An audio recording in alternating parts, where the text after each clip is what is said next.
Hello everyone, সবাই কেমন আছেন? আশা করি সবাই খুব ভালো আছেন। আমিও খুব ভালো আছি। আজ অনেকদিন পর বাড়িতে দেশি মুরগি আনা হয়েছিল, তো দেশি মুরগির ঝোল বানিয়েছিলাম আজকে। তো সেই রেসিপিটি আজকে আপনাদের সঙ্গে শেয়ার করব। তো প্রথমে কড়াইতে সর্ষের তেল ভালো করে গরম করে নিয়ে তার মধ্যে কয়েক টুকরো আলু দিয়ে ভালো করে ভেজে নেব। আলুর মধ্যে দিয়ে দিচ্ছি পরিমাণ মতো নুন এবং একটু হলুদ গুঁড়ো। এতে করে আলুর মধ্যে ভালো করে নুন ঢুকবে আর কালারটাও ভালো আসবে। ভালো করে নুন হলুদ দিয়ে আলুটাকে ভেজে একটা জায়গায় তুলে রাখছি। এবার ওই কড়াইতেই দিয়ে দিচ্ছি একটু পেঁয়াজ কুচি। আমি কিন্তু চিকেন রান্নাতে কোনো রকম ফোড়ন ইউজ করি না, আপনারা চাইলে ব্যবহার করতেই পারেন। তো পেঁয়াজ কুচি দিয়ে এবার পেঁয়াজ কুচিটাকে ভালো করে যতক্ষণ না একদম লাল লাল হয়ে যাচ্ছে পেঁয়াজটাকে কিন্তু ভালো করে ভেজে নিতে হবে। পেঁয়াজটা ভালোভাবে ভাজা হয়ে গেলে এর মধ্যে দিয়ে দিচ্ছি পরিমাণ মতো আদা রসুন বাটা। আদা রসুন বাটাটা দিয়েও কিন্তু ভালো করে মিশিয়ে নিতে হবে যতক্ষণ না আদা রসুনের কাঁচা গন্ধটা একদম চলে যাচ্ছে।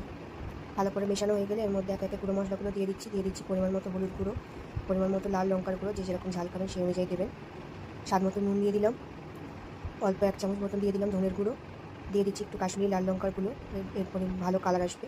আর দিয়ে দিচ্ছি একটু শাহি গরম মশলার গুঁড়ো, কয়েক দানা চিনিও দিয়ে দিলাম, এতে করে ফ্লেভারটা ব্যালেন্স থাকে। এবারে ভালো করে মশলাটা মিশিয়ে নিতে হবে। ভালো করে মশলাটা কষবো যতক্ষণ না তেল ছেড়ে দেয়। মশলাটা কষতে কষতে এর মধ্যে দিয়ে দিচ্ছি একটা ছোটো সাইজের টমেটো কুচি। টমেটোটা দিয়েও ভালো করে মিশিয়ে নেব।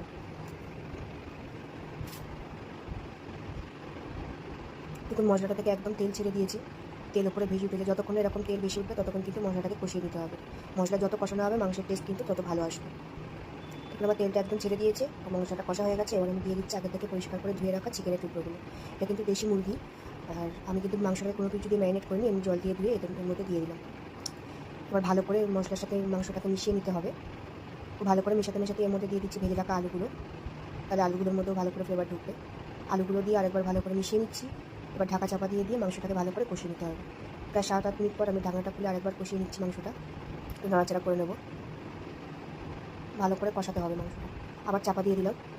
এরকমভাবে প্রায় 15-20 মিনিট কিন্তু মাংসটাকে ভালো করে কষিয়ে নিয়েছি। মাংস যত ভালো কষাবেন তত কিন্তু এর স্বাদ ভালো আসবে। আমি ভালো করে কষিয়ে নিলাম মাংসটা। দেখুন আমি পাশে এখানে জল গরমও বসিয়ে দিয়েছি, মাংসে জল গরম ইউজ করা উচিত, টেস্ট ভালো হয়। যেহেতু দেশি মুরগি সিদ্ধ হতে টাইম লাগবে, যার জন্য আমি একটা প্রেশার কুকারে মাংসটা ট্রান্সফার করে নিলাম। দিলাম পরিমাণ মতো গরম জল আর দিচ্ছি একটু শাহি গরম মশলার গুঁড়ো।